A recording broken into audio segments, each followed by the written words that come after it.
Well, I have become interested in microlearning some years ago because in the development of our approaches to learning, which I call the diversity concept, we have explored what I call micropedagogy.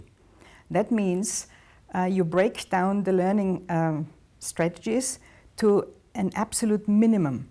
And when I saw what's happening in microlearning, I thought, well, micropedagogy fits perfectly well.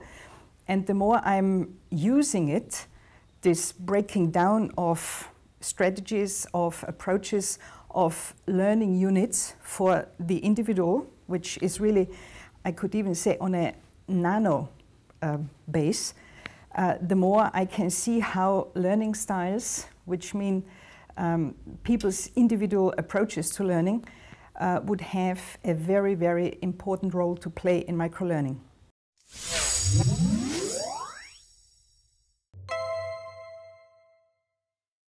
People are confronted with a huge amount of information. They don't know often how to approach it, and microlearning can break it down in a very useful way.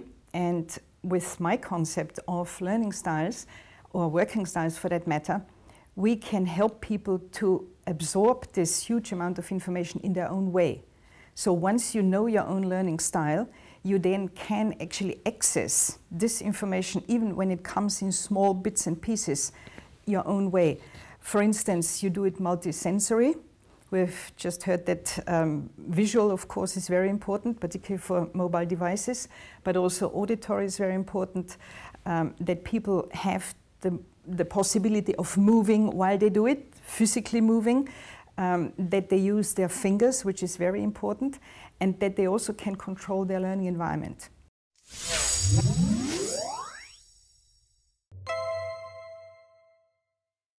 We work with educational organizations internationally and also with corporate organizations, small and big businesses, because what we have developed is an online assessment instrument which gives people an insight into how they function when it comes to information intake, particularly under pressure or when the information is new and difficult.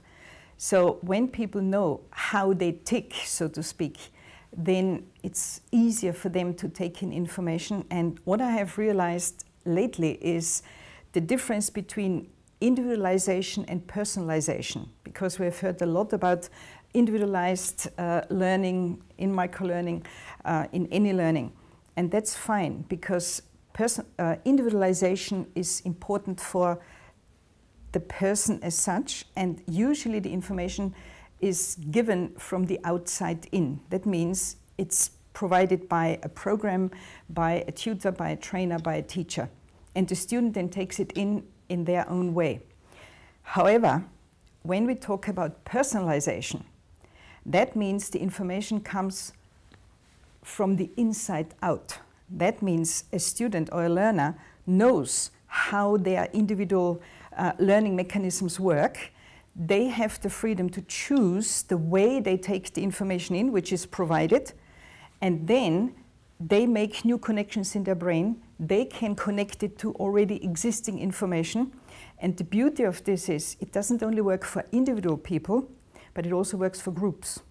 Because with our instrument we have developed a group tool which gives an insight into how the group functions as such, what the group's strengths are, and that means the whole group can now take information in according to their own strength, which is a very different thing from getting the information provided and then just passively taking it in.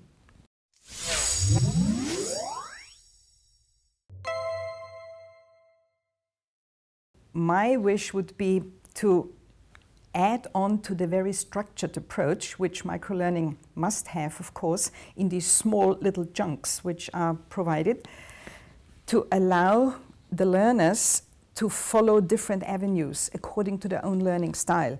And at certain points in this program, to come to the crossroads and then switch into another approach. And I always compare it to what we do in a gym.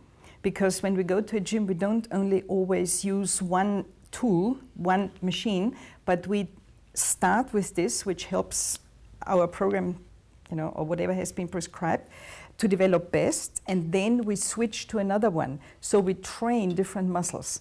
And in microlearning, it's exactly the same. My wish would be that, yes, the learner starts on a given track, but then they should actually be able to change to their own way of taking information in a certain combination of multisensory, maybe including blended learning, whatever people might need. And if they need to move around physically, there should be time and provision to do so.